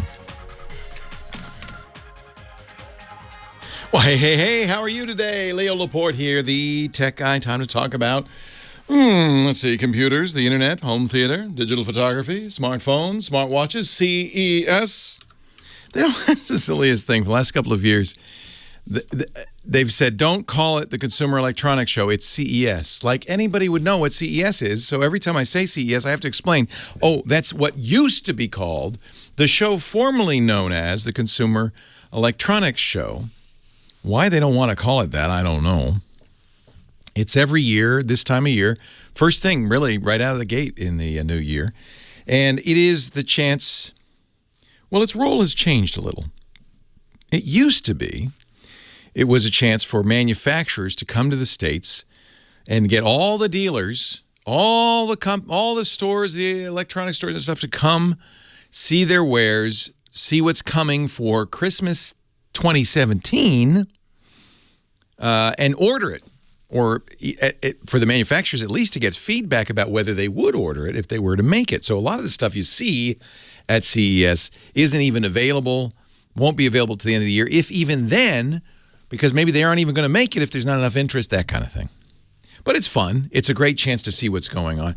And its role has changed because guess what? There's no more CompUSA. What's happened to consumer electronics stores? They're gone. You buy online. So really, and it's more of the manufacturers now, I think, the more about the manufacturers coming to the media. It's really a media event now. It's still doing great. And there's still all sorts of weird and wacky stuff and televisions and blah, blah, blah, and gadgets.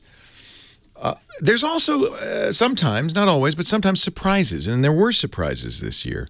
I mentioned earlier in the show that one of the big stories from CES this year was the number of Amazon Echo, Amazon Voice Services enabled devices. Huge number. Really kind of surprising. Cameras aren't really announced at CES. There are other big trade shows for cameras. Cell phones not usually announced at CES. There's a big one coming up in March, the Mobile World Congress. And also one of the things that's happened, and Apple was the first to do this, but Microsoft and others have followed, Samsung. They have their own events. You don't need to go to CES to announce something. Apple pulled out of CES years ago saying, we'll just have our own event. Why be in that crowd? So it's mostly smaller companies that are hoping that they'll get some coverage because the press comes to see all this stuff. And big companies who, TV companies for some reason still do it. I thought it was very interesting to see Amazon's Echo in cars, in refrigerators, in everything. Even some companies are making... I'm not talking to you, dear. That Echo. Even I should mute her for the show, though, shouldn't I? I hope you do that. I promise, though, that was my New Year's resolution, not to say anymore, not to say the A word anymore. Alexa, I want to wake her up. Even Lenovo's making an Echo competitor. Well, not a competitor. It's using Amazon's voice services, and it looks just like the Echo, except it's designer colors, and it's $20 cheaper. Amazon's smart. They said, let's get it everywhere. The other thing that I wanted to talk about that is a big surprise. Traditionally, PC manufacturers haven't really talked about new computers at CES. First of all, January is not a big time to buy computers. It's September or August for the new school year, maybe the holiday quarter as gifts. January, who's going to buy a computer in January? But for some reason, and also there's trade shows. There's a big trade show in Taiwan where most of these manufacturers are in Taiwan and China and Korea and Asia. The Computex show is where a lot of new stuff. But for some reason this year, it was crazy with new PCs and some really cool ones, including a $9,000 laptop for gamers that had 3 screens that folded out. It was crazy. There was a lot of interesting new designs, 2-in-1s. Dell had some really cool laptops. Lenovo announced some very cool laptops. Even Samsung, in conjunction with Google, announced a beautiful new Chromebook. I think this is kind of Google's intention to replace their own version of the Chromebook, the Pixel. The Chromebook Pro and the Chromebook Plus from Samsung, both of which look fantastic. I immediately ordered a Chromebook Plus from Best Buy. It'll come in February. So even that's a surprise. I mean, most of these PCs are available soon, if not now. So is there a I thought we were in the post-PC era. Certainly sales for personal computers, whether laptop or desktop, especially desktops, but whether laptop or desktop, have really plummeted over the last few years. Maybe that's why. I don't know. Windows 10, I think, has reinvigorated it. Microsoft's reinvigorated it with their own hardware, too. The Surface Studio, their big all-in-one, is spectacular. I don't know if it will be enough to get people into the market to buy a new PC. I think the hope is, with Windows 10 and, people do need to replace their PCs at some point. Maybe this is the year. Asus makes the $9,000 gaming laptop. That's a single screen for $9,000. And NVIDIA's, which I think is $8,000, has 3 screens. Crazy. Crazy for a laptop. Well, the good news is the next month or so, you'll see a lot of interesting PCs hit the market.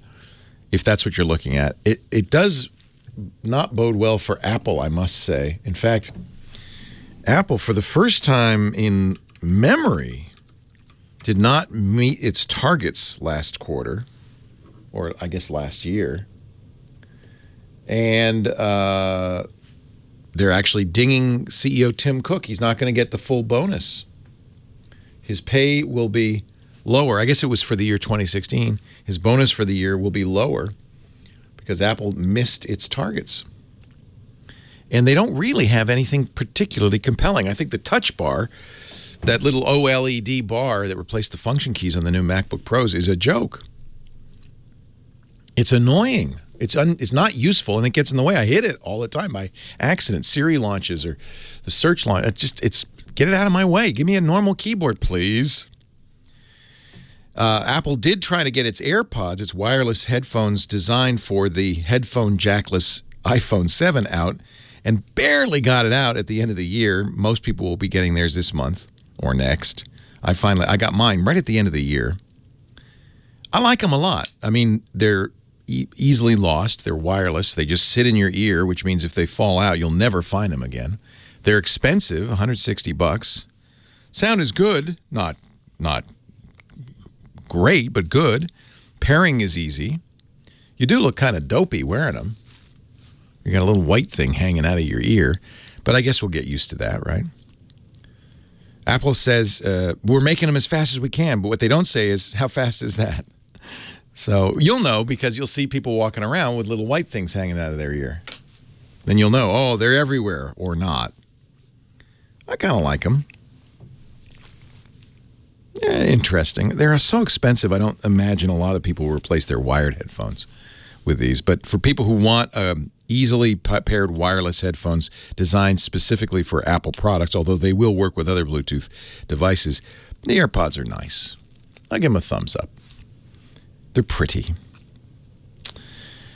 But it's interesting because Apple was the innovator, weren't they, for so long. And now I'm looking at companies like Lenovo and Dell and Asus and Acer. HP is making some beautiful PC hardware. For years, I said, oh, whatever you do, don't buy an HP computer. They load it up with junk. They use cheap parts. That's not true anymore. Beautiful computers. The new HP Spectre 360, gorgeous. And they did something Apple never does. They made it a little bit thicker for better battery life. Hey, it's the thickest computer we've ever made. That's something you'll never hear from Apple. 8888 Ask Leo. Let's talk high tech. Phones are open. Your call's next. Leo Laporte, the tech guy. No, that's another thing. They don't have sizes on these AirPods. One size fits all, except it doesn't, does it? Lisa likes them, but she can't wear them because her ears are tiny, and they're not comfortable after a while. They're perfect for my ear. I could wear them all the time and look like a dork all the time. On we go to the phones. Lester in Menifee, California is next. Hi, Lester. Leo Laporte, the tech guy. Hi, Leo. Quick question for you. I got caught in the debacle of Verizon and Google Pixel phones, and I've been delayed to January, and then I got delayed till March. Really? Yeah. So I said, okay, I'm done. I'm going to go to my backup phone, and that was the LG V20, which had some very nice. Yeah, very nice. I just wanted to know if you have played with it or heard anything about it. Is it worth my time? I have not played with it. I should have. I blame myself for not buying one, but I'm getting into phone fatigue at this point. And I carry the Pixel. That is my preferred Android device, mostly because Google guarantees they'll keep it up to date. And these days with Android, that's really important. However, I do think the LG V20, based on specs and reviews I've read and reviews from our cohorts, my colleagues who do an Android show all about Android, is that it's a very nice phone. So I wouldn't hesitate. The G5 they did before that was also very good. The V20 has better battery life, great camera. The only other phone I'd look at is the Samsung. If you're not burnt by Samsung, the Samsung Galaxy S7. I got burnt with the Note 4. Yep. Ever since the recent update in the Note 7 debacle, my Note 4 has slowly become a brick. Yeah, I think Samsung's hurt. Ironically, while Apple has showed some slowdown in sales, Samsung had a great quarter, oddly enough. But the Note debacle, the exploding phone debacle for the Note 7 did not hurt them. I think the Galaxy S7 is a great phone, but you'll like the LG V20. Very nice. There are some negatives. It's not perfect. I don't know. You know, what is going on? We've seen this a lot in the last couple of years where companies like Apple can't make products fast enough. The AirPods are now back ordered for 6 weeks.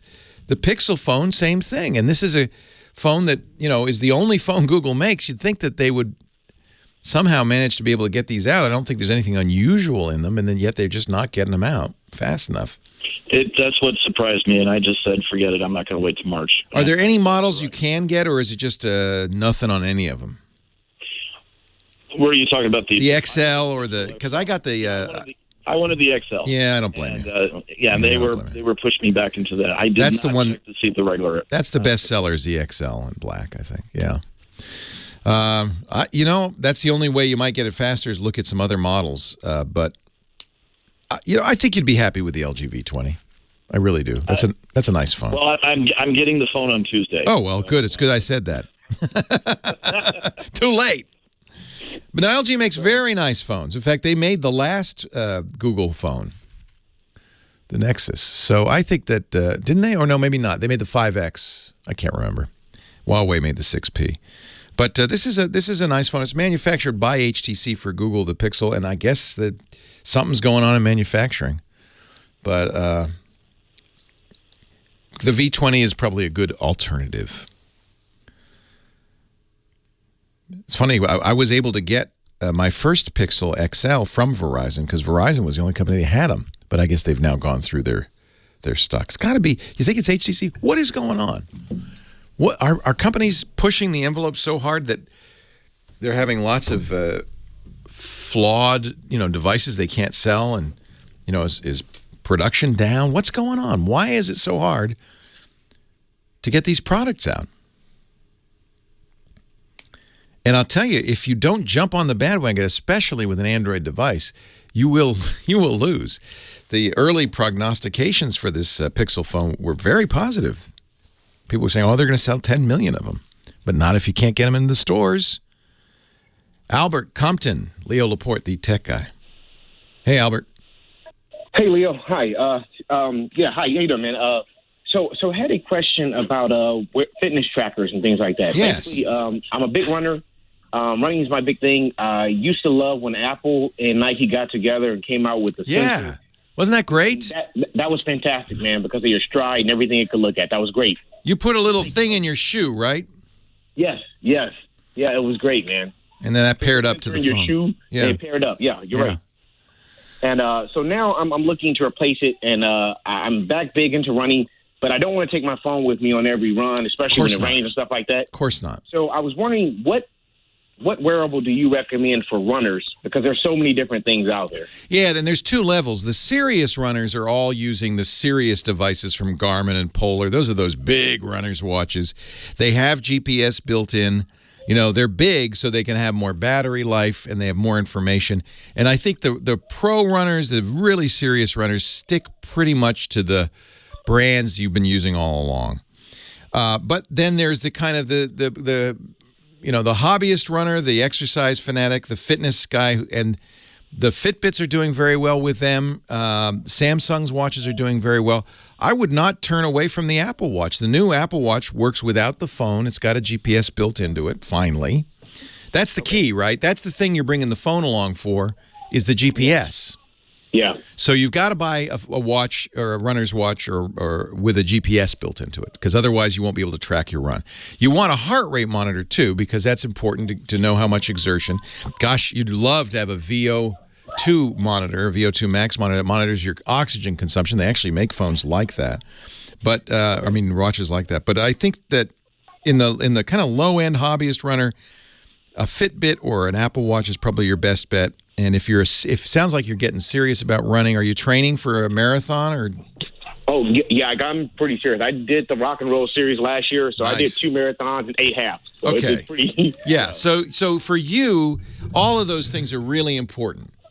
You really want to, have those metrics because that helps you train, right? Yes.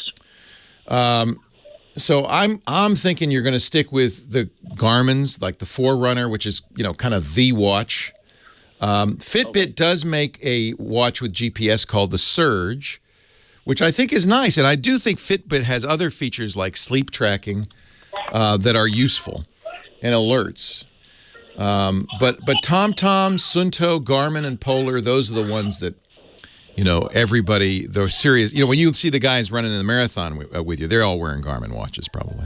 Yeah, they are. Yeah. There's a reason. And see, when I went to their site, there's like 15 million different ones, but to at least know to stick towards that brand because. I think so. I think all over the place, the Forerunner, and then go by price at that point.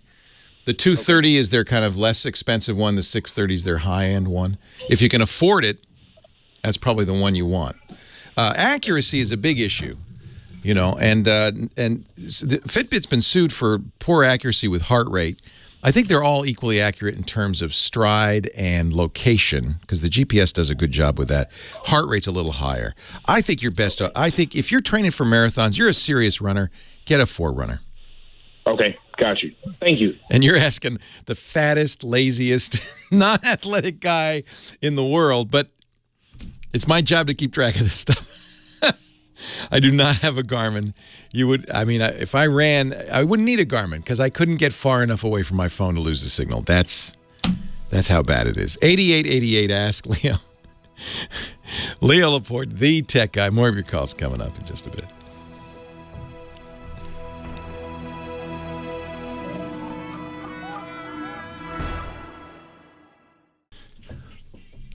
I'm a soul man. Leo Laporte, the tech guy.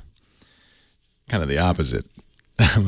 I'm the soulless man. Sundar on the line from Ellicott City in Maryland.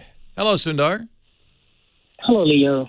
Welcome to the show. Thanks for taking my call. Of course. And thanks for all your service to all the tech community and the non-tech savvy community. Thank you. And this is my third call in the last 2 years. Nice. I'm Welcome a back. big listener. Good. I have been listening to your podcast. Good. And thanks for all your help. My pleasure. Here's my question. Recently, I switched from AT&T to T-Mobile, and I took my phone took my Galaxy Note 4 that I got from AT&T and unlocked. Good. I got it unlocked from AT&T. Yep. But I am a little concerned. I'm afraid I am not getting the security updates or the OS updates. Whenever I check for the updates, I sometimes get your AT&T service failed because it connects to the AT&T server. Oh, that's not right. It shouldn't do that anymore. So you probably didn't change your APNs settings in the settings. That's where data comes from. You can go to T-Mobile's site. They have instructions on all the things you need to do. Because as soon as T-Mobile becomes your carrier, those updates come from T-Mobile, not AT&T. So if it's still checking the AT&T servers, that's because it has the wrong APN in your settings. So you go to... Is there something I should do? Or is it yes, it's something you need to do. And the details are on the T-Mobile site because they encourage you to bring your own device. They're happy that you brought it over, for obvious reasons. You could probably even call them. There may be, I'm not sure on the Note 4, on more modern Android phones, there is a network settings reset that might do it as well for you. But we'll put a link in the show notes. Scooter X has put it up there for me, to the T-Mobile document on what to do to change the settings on your phone that you're bringing to T-Mobile to guarantee that you get all of the updates. Now, it's an old phone, and I'm not even sure that you are going to get many of the updates. That may, at some point, Sam. So there's three parties involved in the updates on an Android device. Google, they do the updates, they do the fixes, they do the security patches, and they post them. But then your manufacturer of the phone, in this case Samsung, and your carrier, in this case T-Mobile, also get into the act. They both want to make sure that any changes to the system don't break things they've done to the system. And as you know, Samsung skins Android considerably, so they have a lot of concerns. But even T-Mobile wants to make sure it's going to work in every way expected so they don't get the support calls. So both of them get the code that Google pushes and work on it for some period of time and then maybe push it out. At some point with an older phone, one or all three are going to stop doing that. Google is the slowest to abandon a phone, but even they will abandon it after a while. Those security patches are the thing you want to make sure you get. You probably won't get Nougat. You may not even get Marshmallow, the latest versions of Android. You're probably stuck on an older version of Android. But let me just check and see on mine which security patch I've got. Now, this is a Pixel, so this is the most updated, and it's still on the December security patch. We haven't got a January patch yet. But that means that Google has put out a December patch. Those fixes are always important on Android. And you would love to get that patch if you can, even if you can't get a newer version of Android. I see. Can I say one more thing, Leo? Sure. Just say one more thing. Sure. Heather asked me why I'm calling Leo instead of calling T-Mobile. That was a very good question. That's because I trust you. I trust your answers. I don't trust what T-Mobile says. Well, you never know what you're going to get when you call a company for tech support. You're getting somebody, in most cases, who's paid a low wage and has a notebook, is probably not a geek, but they're just at a call center. They're customer service reps, and they have a notebook that will tell them what to tell you. They're not going to apply any knowledge to your problem at all. But what they may have is information like this information I'm going to put on our show notes on how to set your APN settings. And that's what you need to do. You need to be set to fast.tmobile.com and all of that. And that's probably what's still pointing, I would guess, is still pointing to AT&T. That's easy to fix, though. Thanks a lot, Leo. You're very welcome. And I'm glad you're always welcome to call, Sundar, because the one advantage about calling me instead of a T-Mobile is your question is now answered for everybody else who's listening. So it's a kind of a more efficient way of getting that information out there. So I'm always glad to take your call. I will never say to you, well, why don't you just call the manufacturer? No, I'm glad you called. That's great. That's so nice of you, Leo. Thank you. Thanks, Sundar. Take care. I love the notes. I have every note, except I gave back the Note 7. And I'm so sad that Note 7, which would have been, I think, without a doubt, the phone of the year, 2016, had that battery problem. Oh, man, that just kills me. I would love to be using that Note 7.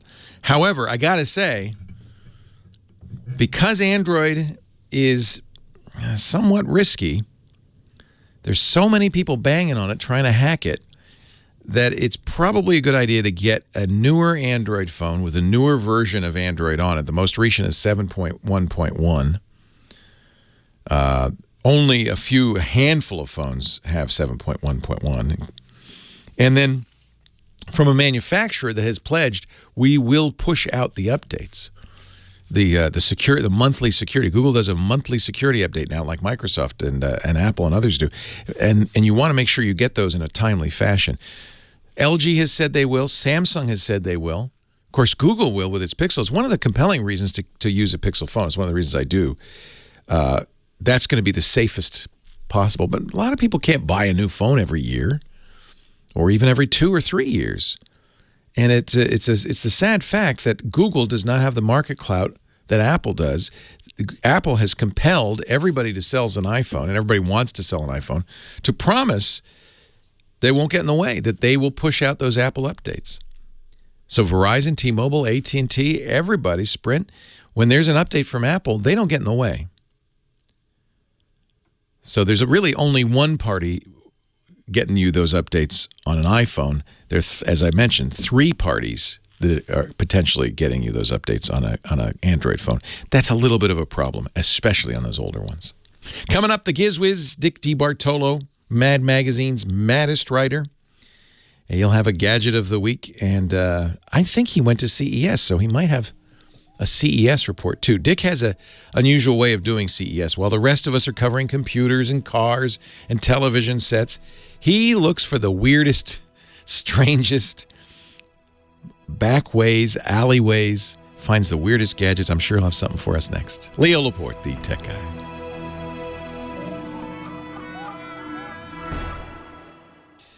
This portion of the Tech Guy podcast brought to you by our friends at Epson, makers of the amazing Epson EcoTank printers. We love those EcoTank printers. I love them so much I have 2 of them. I have the ET4550. Last year's Innovation Awards honoree at CES, 2016 Small Biz Windows Printer of the Year, too. The ET4550 does not use ink cartridges. None of the Epson EcoTank printers do. Instead, they come with a tank on the side that holds 2 years' worth of ink. It's amazing. If you want to know more, go to epson.com/ecotank. In the case of my ET4550, and then, by the way, they have larger ones with larger tanks, but the 4550, which is perfect for home office, or we use it here at the office and at home, 11,000 black pages of ink in the box, or 8,500 color pages. So, and by the way, when you do go to buy more ink, you buy them in the economical bottles, and it's 80% less. 80% less. So you're going to save on the ink.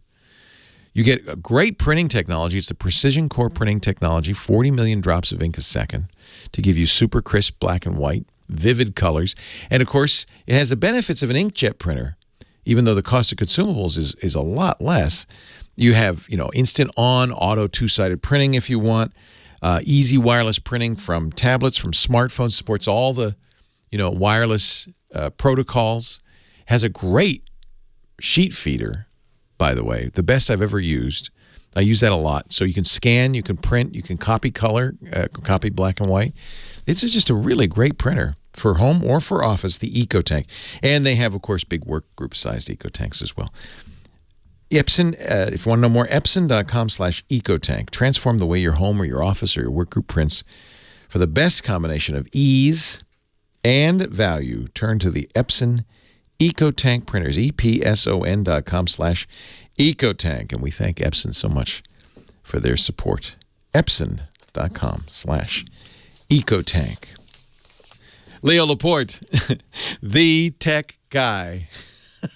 Thanks to Michael Kozior, our fabulous musical director, who thought we'd have a little salt and pepper for the Salt and Pepper twins here. Dick DiBartolo, Mad Magazine's maddest writer, joining me. Hello, Dickie D. Leah, how you doing? You're back. I am back. I took the red eye so I could be here to do this, and thank you. I ran into Padre and Chad. I saw great pictures of you all and at the Showstoppers event. So you went to CES. When were you there? I got there Wednesday, so I was there Wednesday, Thursday, and Friday, and I left late last night. I got the wrong song. That wasn't Salt and Pepper Push It. That was Tone Loc Wild Thing. I apologize to all the Tone Loc fans in the audience. So you're back. Were you exhausted? Yes. I did a little less this year. I just walked 13.1 miles in the 3 days. You know, I talked to Scott Wilkinson. He's hit 18 miles. Yeah. Amazing. The place is monstrous. And even when someone says, it's right over there, that's 20 minutes. That's Vegas, though. Everything in Vegas is farther than... Yes, exactly. Yeah. So, but I found 2 neat things that are actually useful, and then next week maybe I'll do the more bizarre things. So I'm up in the innovations booth, and there is this vest from In and Motion, and it is the airbag vest. Wait a minute. Okay, yes. Now it's designed for people who are in dangerous sports, and this company builds them for professionals, and now they're trying to get it into the consumer market. But Leo, this one man is walking around whispering to another guy. And I said, I know that face. So I worked my way around to see the badge. It's David Copperfield. Oh, I just saw him in Vegas. Yes. I saw his show. It's wonderful. Yeah, I'm thinking they probably can use this somewhere, or they're thinking of what. So basically, you wear it like a regular vest. Yeah. It has a little computer in there with, they say, 50,000 different algorithms of how your body should be behaving in the sport you're in. Yeah. And if anything extraordinary happens, the gas cylinders go off. Oh, this sounds like a terrible idea. In a millisecond, to protect you falling off a horse or getting thrown out of your car.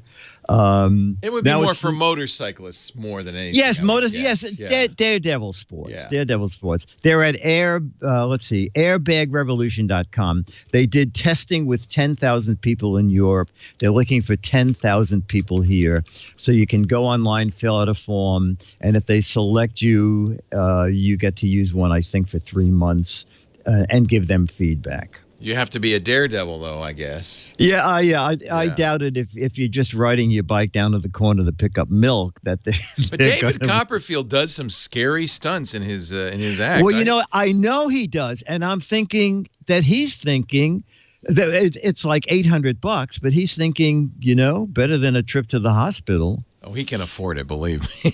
Yeah. Oh, yeah. No, I have no doubt. I noticed that many of their engineers are bikers, are motorcyclists. In fact, it looks like all of them are. So it makes and all of them sense. with French names. So it's a French company. Yeah. Except the CEO, he rides a Vespa. Right. That's what it says in his bio. So. Oh, does it really? Yeah. Oh, but he drives it very, very fast. He's a danger. It's even riding a Vespa is dangerous. I don't. Wow. So they're really thinking motorcycle, but I guess any extreme sports. You can't have an airbag in a motorcycle, but you could have it in your vest. You could have it. Yeah, you're wearing your airbag. That's what's neat about it. Yeah. I hope it doesn't go off by accident. We once went sailing with. It was fun. We took the company sailing, and they had those uninflated vests that have the canister that you probably when you're in your boat. Oh, absolutely. So they're very compact that way. Except, of course, if you get them wet. Our chief engineer put it on and I don't know, maybe you got it wet. I don't know what happened, but And he could hardly move. Oh, yes. It was embarrassing, to say the least. He's the engineer. Most of them are automated by water, but they also have a manual pull, which is what he must have hit. Oh, man. All right. Well, this is cool. Anything else you saw? Folding Mate is pretty interesting. This is not coming till the end of next year. It is. Wait a minute. So you have your washer. The end of 2018? The end of 2018. Oh, right now that. I know what this is. That box you put in your living room that folds your clothes. Yes. And how much is it? It is $800. Oh, well, that's not bad. Okay. And not only does it fold your clothes, but if they're slightly wrinkled, it has a steam cycle. So it steams the clothes, get the wrinkles out. And then these arms, they have a little demo on their website. Then the arms folded up. When it gets to, depending on the thickness of the garments, like 12 to 20 garments, you'll hear a bell. Ding. And then a little door opens, and out comes all your folded clothes. Did they show it working? No, they did not. They didn't even show it working. They had this particular model here, and the guy said no. He said that we don't have a working model here. But they don't have a working model anywhere. This is obviously fake. They do commercial laundries. Oh, so okay. that's the guy said. We have all the technology. We just want to bring it down to people at home. Oh, so your dry cleaner has this. Yeah, possibly. Yeah. Possibly. But it could be your exercise regimen. I know you were saying earlier you didn't, but you could, when the bell rings, you could walk up to that drawer and take the clothes out. That would be something. There you go. Robotic clothes folding.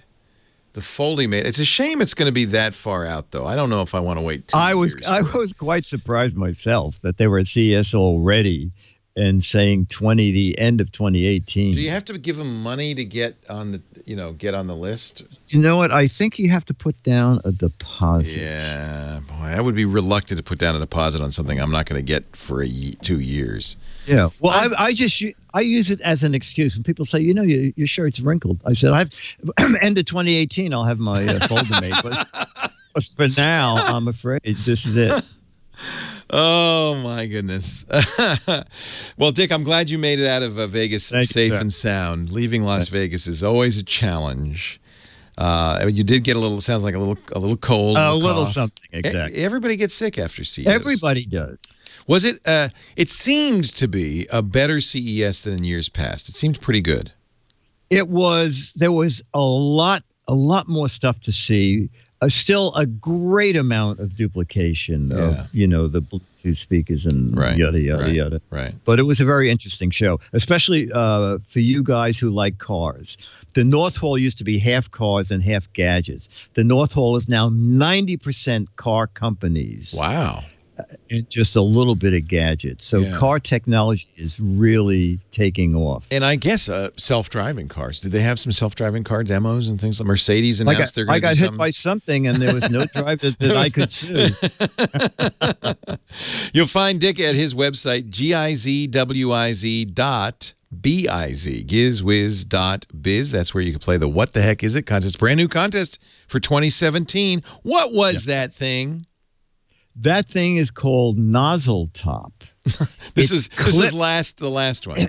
Yeah, the last one. It's very clever. It clips onto aerosol cans. Ah. So when you drop, you notice when you drop an aerosol can, you always break the spray nozzle off. This clips on it, and you just move it from can to can. When the can's empty, you click it off, and you put it on the next can. It's a nozzle protector.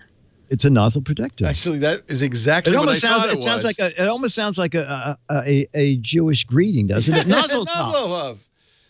I was pretty sure it was a nozzle protector, but I wasn't thinking that kind of nozzle. So there you go. I kind of had it in my mind. Now there's a new one. So the way this works, it's a close-up of a gizmo or a gadget. There are 12 autographed copies of Mad Magazine for the right answer. But there are 24 for the best, cleverest, wrong answer. So there's no need to get it right. This looks like some sort of geometry puzzle, square peg, round hole. I don't know what this is. But if you can go there and figure it out, you have a chance to win an autographed copy of Mad Magazine. Just go to gizwiz.biz. While you're there, the GizWiz Visit the Tech Guy link is there with all the information about stuff Dick brings to our show, including the special airbag vest, Airbag Revolution. And you can also listen to his great podcast, which is, of course, available at gizwiz.tv. Dickie D, have a great week. We'll see you next week. Too, Rest up, put your feet up, drink some hot tea. Just take it easy. I will do that. Dick went to CES, so I didn't have to. Thanks, Dickie D. We share your burden. Okay, buddy. We'll see you next week. Take care. I'll see you all next time. This is the tech guy, Leo Laporte. I hope you have a great geek week and take care of your friends and family and loved ones, and most of all, your technology. We'll see you next time. Bye-bye. Well, that's it for the Tech Guy Show for today. Thank you so much for being here. And don't forget, it's just the tip of the iceberg. We do nearly 30 shows on the Netcast network. It's called TWIT, T-W-I-T. It stands for This Week in Tech, and you'll find it at twit.tv, including the podcasts for this show. We talk about Windows on Windows Weekly, Macintosh on Mac Break Weekly, iPads, iPhones, Apple Watches on iOS Today, security on Security Now. I mean, I can go on and on and on. You even get your daily dose of tech news with Tech News Today. And, of course, the big show every Sunday afternoon, This Week in Tech. You'll find it all at twit.tv. And I'll be back next week with another great Tech Guys show. Thanks for joining me. We'll see you next time.